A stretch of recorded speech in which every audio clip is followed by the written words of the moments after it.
캘리포니아주에서 오미크론의 변종인 새로운 스텔스 오미크론 감염자가 발견됐습니다. 상당수의 미국인들이 앞으로도 코로나19가 완전히 사라지지 않을 것이라고 답했습니다. 지난해 미국 경제가 37년 만에 가장 큰 폭으로 성장한 것으로 나타났습니다. 북한이 어제 지대지 전술 유도탄을 시험 발사했다고 밝혔습니다.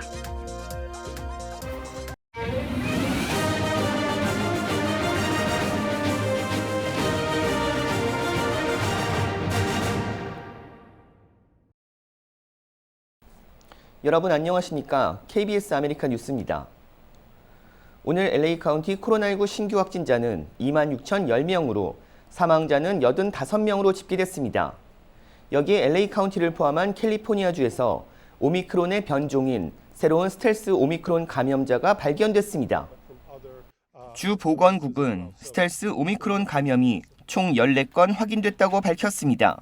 감염자는 LA와 오렌지, 샌디에이고, 산타클라라, 툴레어 카운티 등에서 나왔습니다. 이 변종은 일부 유전자 변이로 인해 유전자 증폭 PCR 검사에서도 다른 변이와 잘 구분되지 않아 스텔스 오미크론이라고 불립니다. 학계에서는 스텔스 변이가 오미크론 변이보다 감염력이 더 강하다는 보고도 나오고 있습니다. 이와 관련해 일본 교토대 연구진은 스텔스 변이 감염력이 오미크론 변이보다 18% 강하다는 의견을 내놓기도 했습니다. 지금까지 영국을 비롯한 40개국 이상에서 확인됐고 세계보건기구도 우선적으로 이 변이 감염 여부를 조사하도록 권고하고 있습니다. 오미크론 확산으로 입원 환자가 늘면서 사망자도 증가하고 있습니다. 15개월 된 아기가 코로나19에 감염돼 숨진 것으로 확인됐습니다.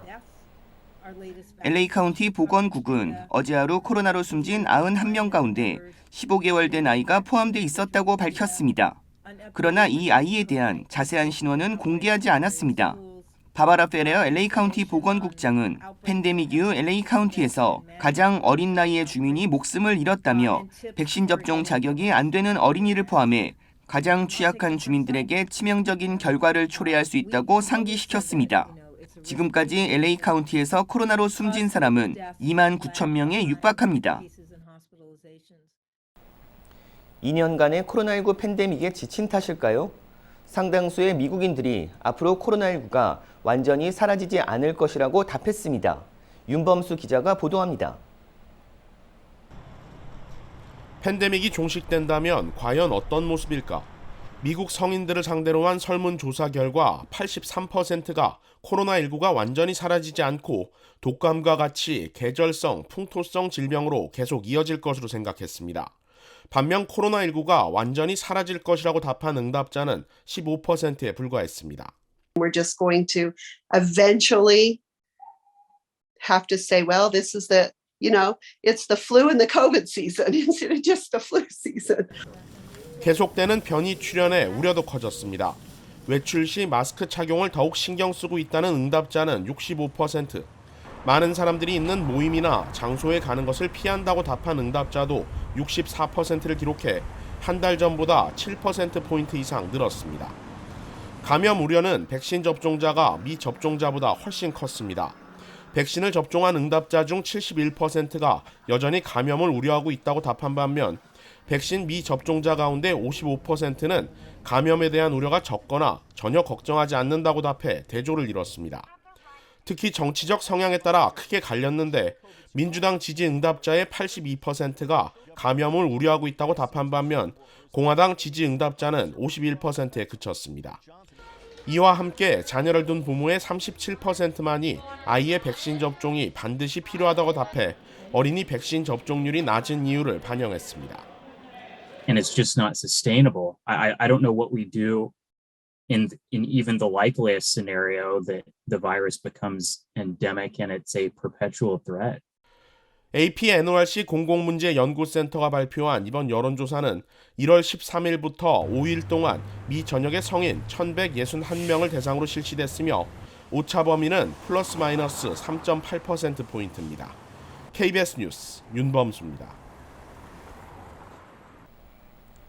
뉴욕시 교육국은 공립교내 코로나19 확진자에 대한 격리 기간을 기존 10일에서 5일로 단축하는 새 방역 지침을 발표했습니다. 이 같은 지침은 교내 코로나19 확진자가 줄어든 데 따른 것입니다. 제2사 뉴욕 KBTV 전상희 기자입니다. 오는 31일부터 적용되는 시 교육국의 새 방역 지침에 따르면 코로나19 양성 확진 판정을 받은 학생 또는 교직원은 기존 격리 기간인 10일이 아닌 5일 동안 자가격리를 해야 합니다. 자가격리 후 6일째 되는 날 24시간 내 해열제 복용 없이 고열 증상이 없을 경우 진단검사 음성 결과 없이 학교에 복귀할 수 있습니다. 백신 접종을 하지 않은 학생 중 확진자 밀접 접촉으로 코로나 바이러스에 노출된 경우에도 똑같이 적용되며 마스크는 무조건 착용해야 합니다. 그러나 프리스쿨 학생들은 코로나19 양성 확진 판정을 받을 경우 여전히 10일간 격리해야 하며 단 밀접 접촉으로 인한 격리 기간은 5일로 줄어듭니다. 격리 5일째 PCR 검사에서 음성 결과를 받거나 격리 4일째와 5일째 연속으로 신속 검사에서 음성 판정을 받을 경우 6일째 복귀할 수 있습니다. 2세 미만 유아의 경우 격리 기간은 7일입니다. 시 교육국 통계에 따르면 25일 기준 교내 1일 확진자는 학생 1,445명, 교직원 307명으로 총 1,752명으로 집계됐습니다. 1월 초 오미크론 변이 확산해 뉴욕시 공립학교 내 1일 확진자가 8,000명 이상씩 나왔던 것에 비해 확연하게 줄어든 상황입니다. 한편 뉴욕주 법원에 의해 제동에 걸린 뉴욕주 실내시설 마스크 착용 의무화 지침은 당분간 유지됩니다. 호컬 주지사의 행정명령에 따르면 주 전역 공립학교와 식당, 대중교통 등 모든 공공실내시설에서 반드시 마스크를 착용해야 하며 이를 어길 경우 최대 $1,000의 벌금을 부과하도록 했습니다. 이 조치는 오는 2월 1일 만료 예정으로 추가 연장 여부는 불투명합니다. KBTV 뉴스 전상입니다. 지난해 미국 경제가 37년 만에 가장 큰 폭으로 성장한 것으로 나타났습니다. 상무부는 지난해 4분기 GDP 증가율이 6.9%로 집계됐다고 발표했습니다. 이는 전문가 예상치 5%를 훨씬 뛰어넘는 것입니다. 4분기 깜짝 성장에 힘입어 지난해 전체 성장률도 5.7%로 지난 1984년 이후 37년 만에 최대폭의 상승을 기록했습니다. 성장의 원동력은 GDP의 약 70%를 차지한 개인 소비였습니다. 개인 소비는 지난해 4분기 3.3% 증가해 3분기 2%보다 크게 상승했습니다. 국제통화기금은 미국의 올해 경제 성장률 전망치를 4%로 제시해 올해도 고속 성장세를 이어갈 것으로 내다봤습니다. 북한이 어제 지대지 전술 유도탄을 시험 발사했다고 밝혔습니다. 사흘 전 미사일을 발사한 것에 대해서도 장거리 순항미사일 발사였으며 1,800km를 날아가 목표에 명중했다고 밝혔습니다. 이중근 기자입니다. 북한이 어제 동해상으로 발사한 미사일 2발은 지대지 전술 유도탄이었다고 밝혔습니다. 조선중앙통신은 국방과학원이 어제 지대지 전술 유도탄 성능 향상을 위한 시험 발사를 진행했다고 보도했습니다. 통신은 전술 유도탄 2발이 목표섬을 명중했고 탄두의 위력도 설계상 기준을 만족시켜 시험 발사에 성공했다고 전했습니다. 앞서 합동참모본부는 어제 오전 북한이 함경남도 함흥 일대에서 동해상으로 단거리 탄도미사일 추정 발사체 2발을 발사한 것을 포착했다고 밝혔습니다. 발사체의 비행거리는 190km, 고도는 20km로 탐지됐습니다. 북한의 어제 미사일 발사는 올해 들어 6번째입니다. 북한은 지난 25일 순항미사일 발사 사실도 뒤늦게 공개했습니다.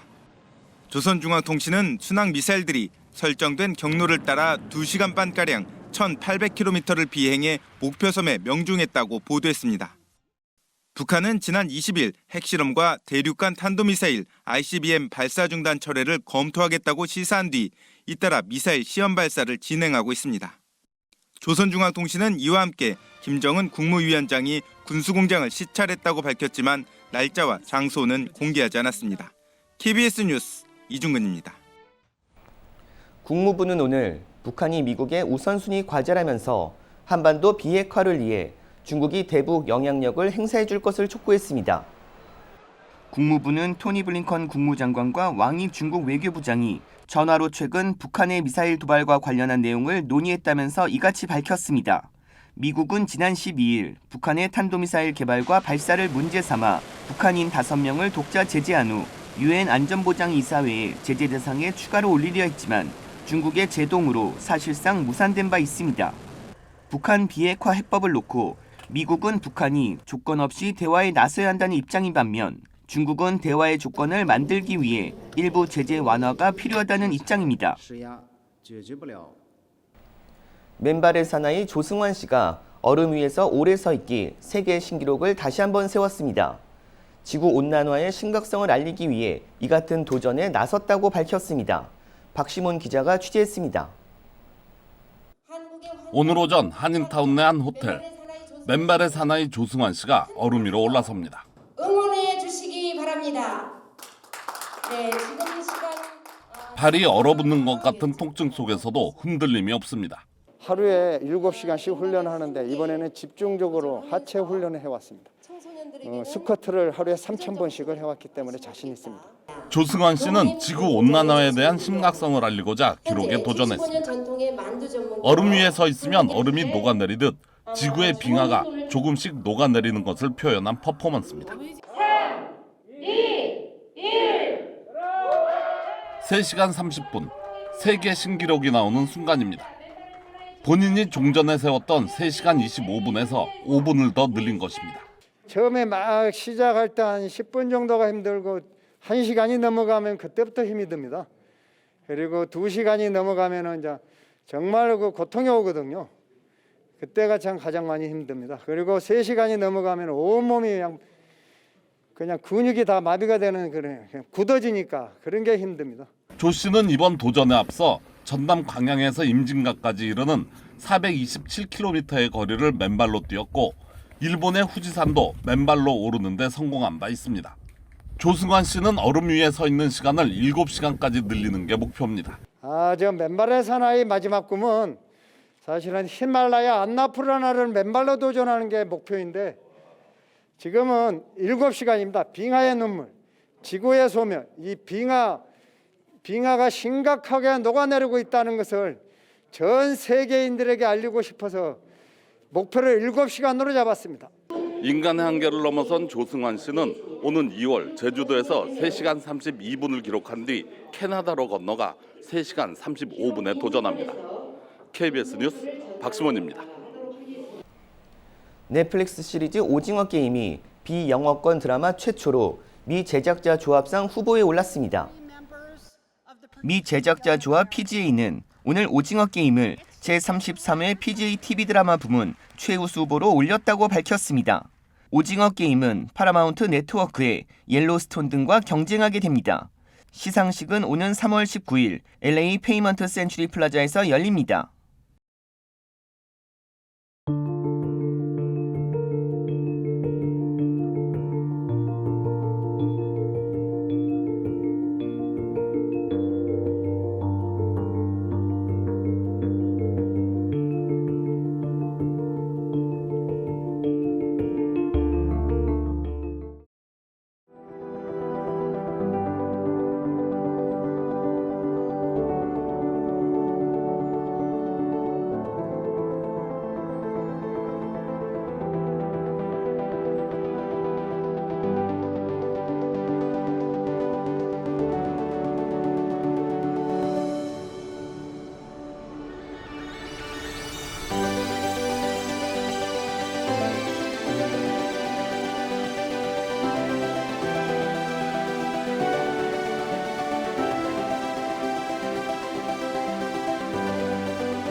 KBS 아메리카는 시청자 여러분의 제보를 소중하게 생각합니다.